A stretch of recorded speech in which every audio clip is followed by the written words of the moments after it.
The F.W. Fitch Company presents Dick Powell as Private Investigator Richard Rogue in Rogue's Gallery.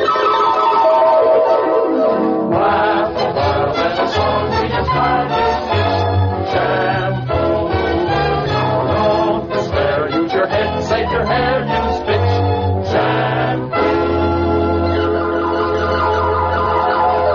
The F.W. Fitch Company, makers of Fitch's saponified coconut oil shampoo and Fitch's shaving creams, presents Dick Powell as Private Investigator Richard Rogue in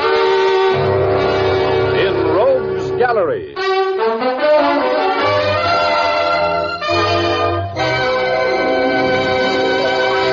For the benefit of those who tuned in hoping to hear Cass Daly, may I introduce myself? My name is Richard Rogue. I'm a private investigator.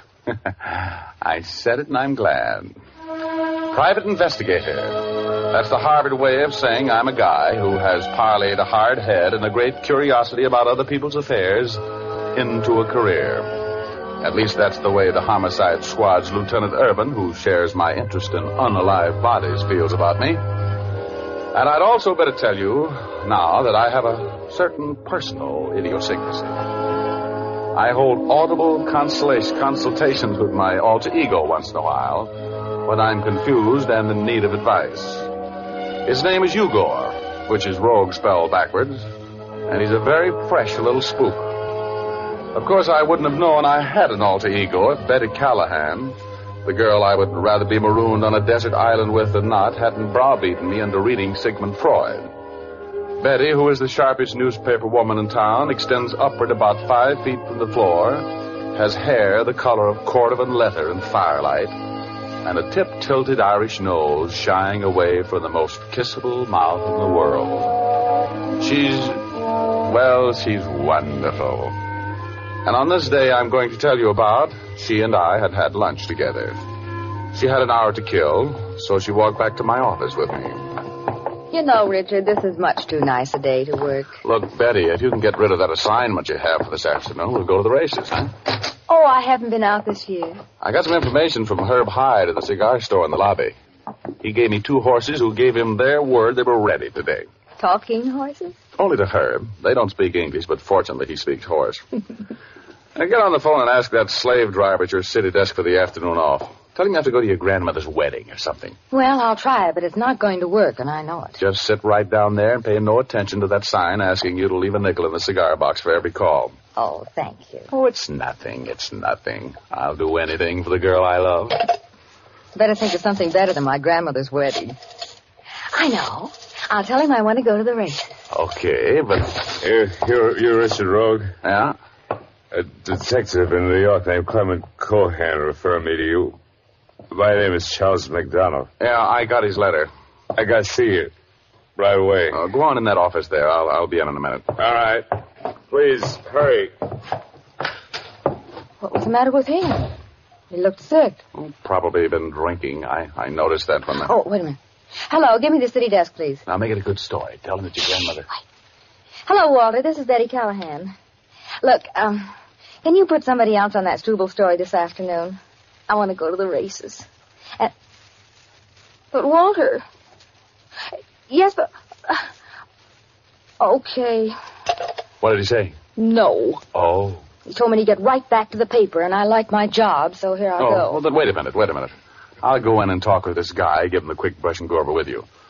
Maybe I can talk Walter into letting you take the afternoon off for the betterment of racing, huh? Well, you'll have to hurry. Walter's mad. Well, just take it easy. I'll be right back. Hey, what's the matter? Oh, good Lord, Betty. Richard, what happened? Oh, he fell out of his chair. Yeah. Get Urban on the phone and call it for an ambulance. Oh, Richard. He's dead. Yeah, very dead.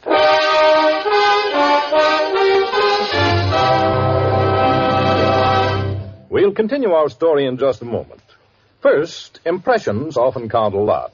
And remember, the appearance of your hair is an important factor in impressing people favorably the first time you meet them.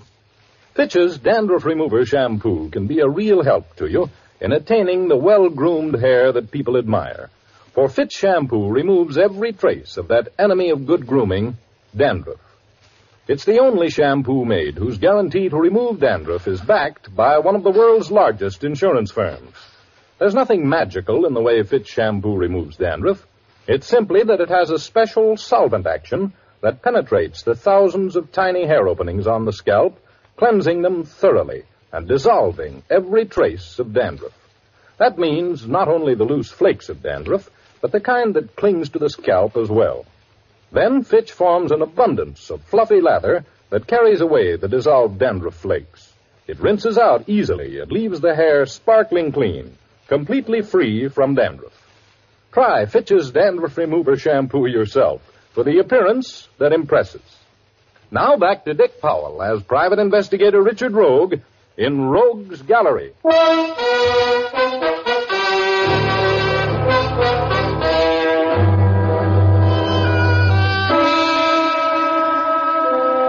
I should be inured to the sight and smell of sudden death by this time, but it always does something to me.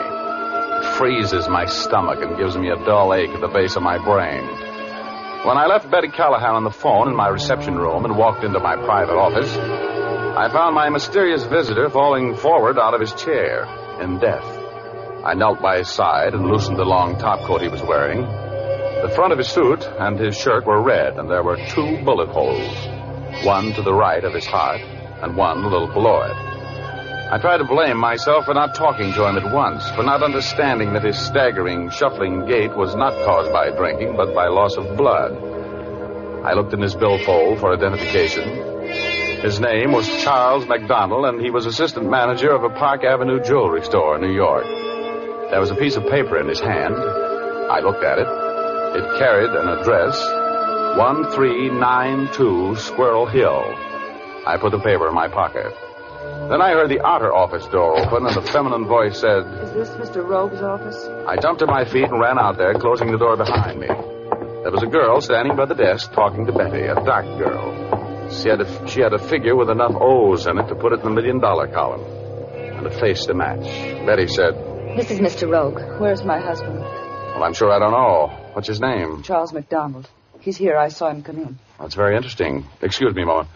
Betty, are they on their way? Yes, both of them. Thanks. Now, Mrs. McDonald, what makes you think your husband is here? I saw him come in here. You were on the elevator with him? No. I just happened to be passing on the street. I saw Charles and spoke to him. He didn't even look at me. He walked right by. I couldn't understand it. He looked sick. I saw him come into this building. I followed him in. Oh, where have you been all this time? I missed his elevator. Why are you questioning me like this? I know he's here. I want to see him. Well, if you missed his elevator, what makes you think he's here? This is a big building, you know. I waited for his elevator to come back to the ground floor. I talked with the operator. He remembered my husband and told me that Charles had asked for your office. Where is he, Mr. Rogue? Where is he? Mrs. McDonald, would you just please have a chair? He's here all right, but he's busy. You'll have to wait. Oh, hello, Lieutenant Urban. Come in. Well, Rogue, what goes on? Where's the... Urban, I want to see you in the next office. Follow me, will you?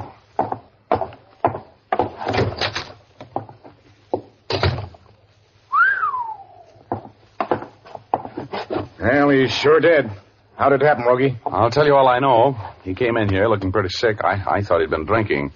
That long top coat he had on covered the fact that he was bleeding to death.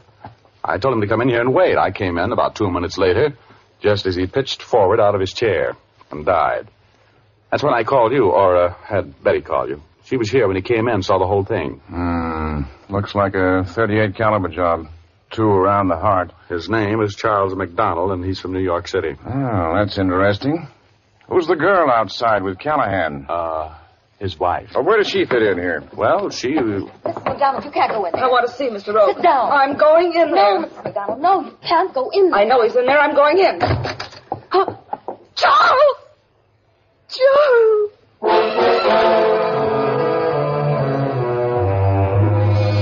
Well, when that girl saw Charles McDonald lying there, as dead as yesterday's beer, she folded up right over him like a dropped piece of string.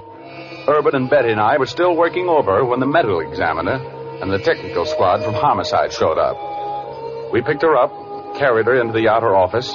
As soon as she came to, Betty gave her a glass of water, which she sipped nervously when Urban started throwing questions at her like baseballs. Mrs. McDonald, I'm sorry to have to question you at this time. Will you please put that glass down and listen to me? Now, your husband was obviously murdered.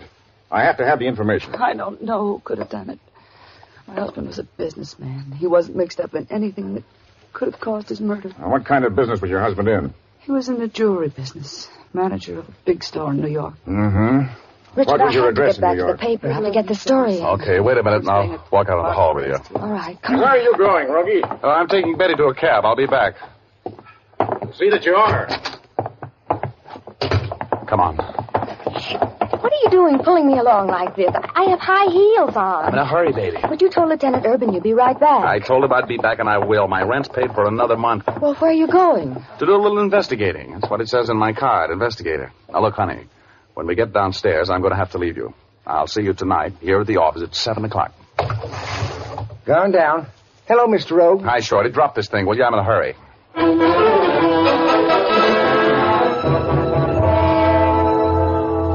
I shot out of that building like a bat out of a belfry and jumped into a cab. I slipped the cab jockey a bill that made his eyes pop open like dropped eggs and told him he could keep it if he could get me to 1392 Squirrel Hill in 5 minutes. That's the address I found in Charles McDonald's hand. We broke every law but the 18th Amendment the next 4 minutes and 50 seconds, and I jumped out of the cab, hit the front steps of that big deserted-looking old house in the dead run. The door was ajar, so I took my gun out of its shoulder holster, put it in my side coat pocket, and walked right into a blackjack. Oh! My glazed eyes told my brain there was a dead man lying there. And then my head hit one of the stars which were surrounding me, and the star exploded with a blinding flash. I felt myself flying upward at a speed that made me dizzy. I was grabbing at the tails of comets, trying to break my speed, but nothing could stop me. I looked down at the earth, and I seemed to be looking through the wrong end of a telescope. It was a little round ball, that's all. I couldn't get my breath. I fought for it. And then my lungs seemed to explode, and everything was peaceful. I opened my eyes, and I was on Cloud 8, my home away from home. Eugor was sitting there, dangling his little short legs over eternity, and combing his long white beard with his stubby fingers. Hello, Rogie. Been using your head for a blackjack back stuff again, huh? Oh, never mind the cracks. I feel awful. Who did it? Some big guy I never saw before. Oh, but why would he want to hit me? Well, you must have been interfering in his business, Chiefy. There was a dead man in that room, you know. Yeah, I know it. What was I doing there? I'm a little foggy. Well, you went there because it was the address that was printed on that piece of paper you found in Charles McDonald's hand. Remember? Oh, yeah. Hey, I better get downstairs. I got work to do. Help me over the side, will you, Eugor? Oh, look, Rogie, there's no dough in this case for you. Why don't you get out of it? You want to get yourself killed for free? I'll get out of it if I ever get back downstairs. Give me a shove, will you? I'm going down there. Okay, Chiefy, but take care of yourself now. So long, Rogie.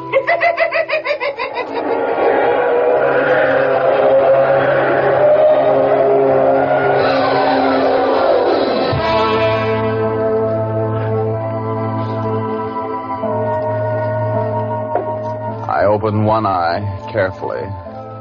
Then I closed it again so fast that I was afraid the guy who was watching me would hear it snap. He was a big man, and his eyes were the blue of ice cubes. Ice cubes with floodlights behind them. Hot ice. One of his hands was holding a gun, and the gun was pointed right where my heart would have been if it hadn't been in my throat. No use playing possum now, Mr. Rogue. No, indeed. I am aware that you have returned to consciousness. Oh, who are you? My name is Moore. Now come, Mr. Rogue. I realize that you undoubtedly have a headache, probably a splitting headache, and I'm regretful. But we can finish our business in just a moment if you'll sit up and talk with me. Okay, I'll try. Excellent, excellent. Now, Mr. Rogue, where is it? Where is what? Now, time is of the essence. Let us not waste it. You know what I'm speaking of. The Star of Savoy. Where is it? You have to believe me. I don't know whether you're talking about a burlesque dancer, a passenger liner, or a military decoration. What is the Star of Savoy, and why am I supposed to know something about it? You're jesting, of course. Oh, believe me, I never jest with a head like this. Look, Mister, you got the wrong number. Do you think I killed this man here? Oh, indeed I don't. He was killed by a man named Charles McDonald.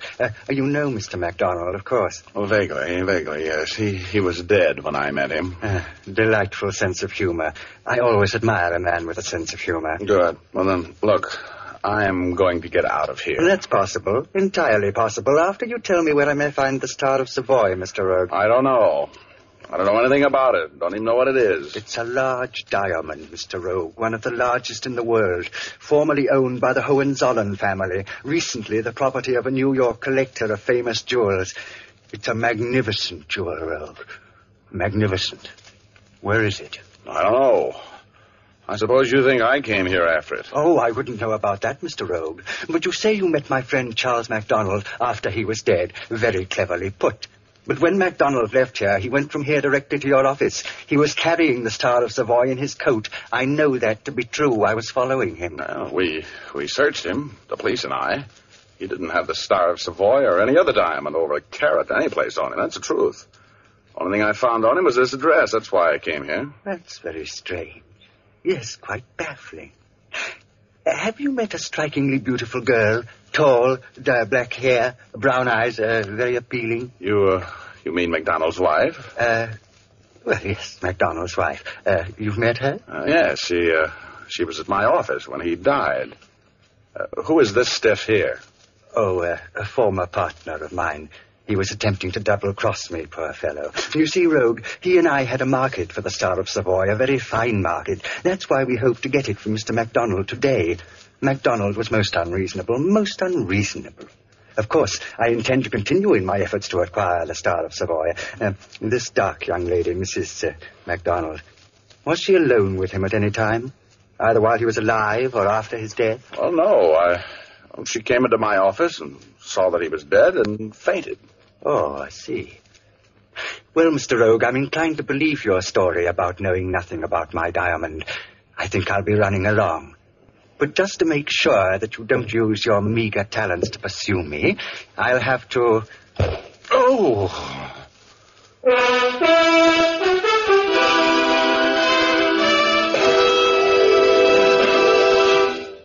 We'll return to our story in just a moment. First, one often hears that a woman's eyes, the window to the soul, are her most expressive features. But did you ever consider that a woman's hair can be very expressive, too? It can tell the world whether the woman is fastidious or careless. That's why so many millions of smart women depend on Fitch's Dandruff Remover Shampoo to make their hair express good care and exquisite grooming.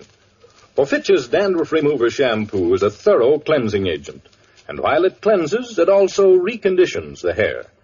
This reconditioning action perks up drab and tired hair strands, gives them more elasticity and a bright, gleaming texture. Then, since Fitch's Dandruff Remover Shampoo is completely soluble in water, it leaves no dull, soapy film on your hair. It rinses out quickly and leaves the hair shining and lustrous. Let your hair be an expression of loveliness. Ask your beauty operator to give you a professional application of Fitch's Dandruff Remover Shampoo, or buy an economical bottle at your drug or toilet goods counter. Fitch is spelled F-I-T-C-H.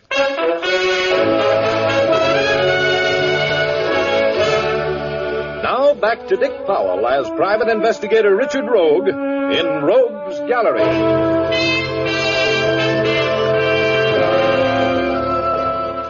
Well, what had started out to be a lovely, lucid day had certainly turned out to be as ugly and mad as a giraffe with a sore throat. The date I had with Betty Callahan had been interrupted by a stranger walking into my office and dropping dead of pre-digested murder. I got knocked silly and came to find a guy named Moore politely annoyed with me about a diamond I'd never seen. So annoyed with me, in fact, that he was determined to kick my teeth out. I saw that big shoe swing from my jaw, and I ducked right into it. Oh, it would have been so easy for me to pass out again. But I fought it. I couldn't. I needed the time. I vaguely heard the fading footsteps of Mr. Moore through the aura of pain which was surrounding me like a fog. And after he'd faded out, I sat there for a while. Then I got to my hands and knees and crawled until my head cleared a little. When I got to my feet, I ran out of the house, grabbed a cab for the Park Crest Hotel. I thought I'd find Moore there looking for Mrs. McDonald. Oh, I must have looked like a hit-and-run victim as I approached the very proper clerk. He backed away, but I reached across the counter and grabbed him. Let go of me. I want some information. I want it fast. What room is Mrs. Charles McDonald of New York City in? Mrs. McDonald? Stop stalling. What's her room number? We have a Mr. McDonald, but there is no Mrs. McDonald. His wife is in New York. How do you know that? I sent a wire to her for him last night. There's no Mrs. McDonald out here. And now let me go before I call the house officer. I remembered then. Mr. Moore had hesitated when I pegged that tall, dark girl as Mrs. McDonald. That girl was an imposter. My head was still doing the Virginia reel with variations on the turns, but I couldn't slow up now. In spite of the racket inside my skull, I was thinking straight and clearly. I ran to my office. It was only a block. And I got that glass that Mrs. McDonald had been twirling in her fingers as Urban questioned her. I took it down to police headquarters and asked the sergeant of the Fingerprint Bureau to dust it for prints and telephoto of the prints to the FBI in Washington. I told him he could find me in my office. I went back to my office and sank into my swivel chair and let sleep take over.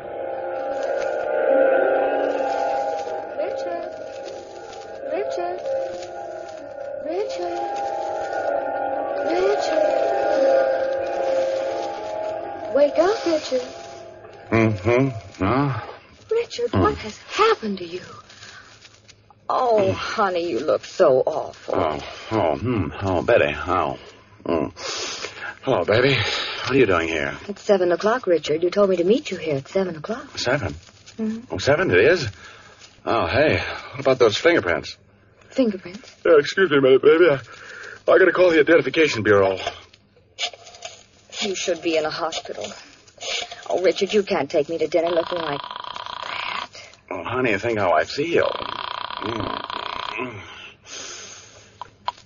Identification Bureau. Sergeant James. Oh, Sergeant, this is Richard Rogue. Did you get an answer from the FBI on those prints I gave you? Yeah, it just came in, Rogue. They belong to a girl named Alice Ryan. 3 years ago when they took them at the aircraft company where she worked. She lived at 4435 Ethel Avenue in North Hollywood. Any criminal record? Arrested once in a competence rap 4 years ago. Dismissed for lack of evidence. Thanks, Sarge. I owe you a cigar. Come on, Betty. We're going to go to North Hollywood. I'll explain why in a cab. Come on.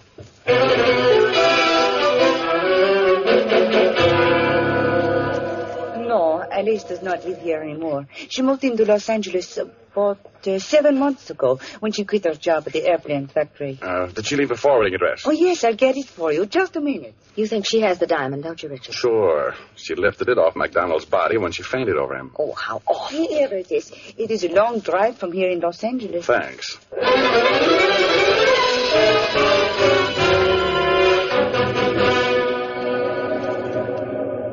Alice Ryan? No, she doesn't live here anymore. She came into money or something. She lives in Hollywood now. Do you know her address there? A big guy around here after an hour ago. It's North Serrano. No, wait a minute. I'll get it for you. A big man. That's the man. Yeah, that's the man. He has an hour's head start.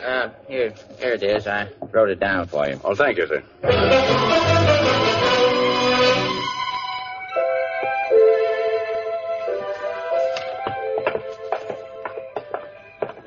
Okay, now, Betty.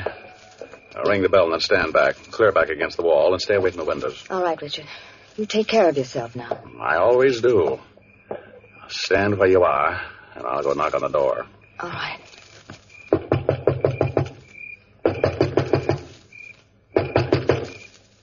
You stay right there, Betty. I'm going to try the door.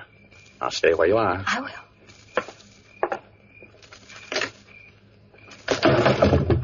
Come in. Come in, Mr. Rogue. And don't attempt to be clever because you present a beautiful target there in the doorway.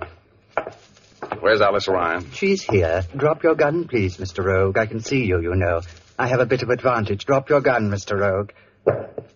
Close the door, Mr. Rogue.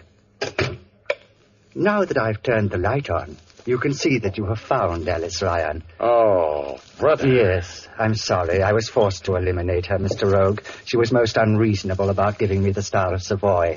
She chose to pit her ordinary brain against my genius in this race to see who would be the possessor of the stone after Charles McDonald was eliminated. And now, Mr. Rogue, you find yourself in much the same position. Yeah, I guess I'm not very smart. You have the diamond? Indeed, I have. And I think perhaps you deserve a glimpse of it. There. Is that not the most inspiring sight you ever seen, Mr. Rogue? Look at it. Glistening there. 100 people have died, I would imagine, Mr. Rogue, in the history of this stone. Yes, at least 100. I have spent the last 10 years scheming, contriving, bribing, stealing to get this lovely thing. And now, Mr. Rogue, it's mine. Yeah, you got it. What are you going to do with it? Just sit there and look at it? I can get $1 million for it. $1 million in cold cash and no questions asked. $1 million. I'm not at all sure that is enough, Mr. Rogue. And now, I'm afraid I'm going to be forced, regretfully, to remove you. There was cold murder in the ice-blue eyes that were looking into mine. Moore was enjoying every breath of my last few minutes on Earth. He was waiting for me to break.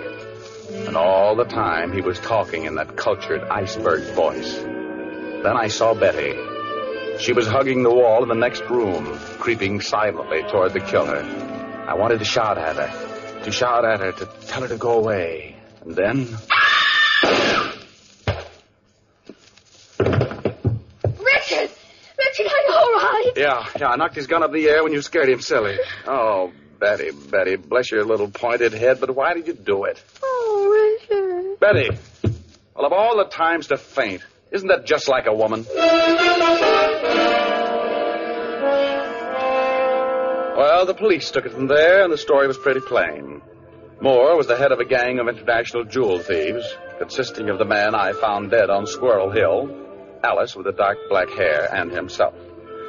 They had offered Charles McDonald a fortune to steal the Star of Savoy from the Park Avenue establishment where he was employed and where it was on exhibition. They planned to kill him when he delivered the stone.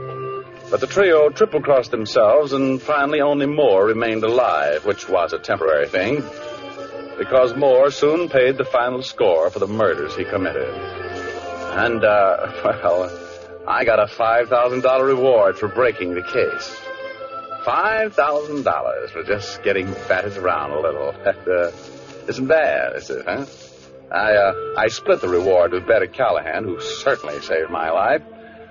And she went right out and spent her half on a fur cape. You know, women should never have money. They don't know how to handle it. Of course, the first time she wore the cape, she looked so lovely that I took her to the races and lost my half on a horse named Investigator. Oh, well, money isn't as important as true love, but there's a lot more of it. You know what I mean?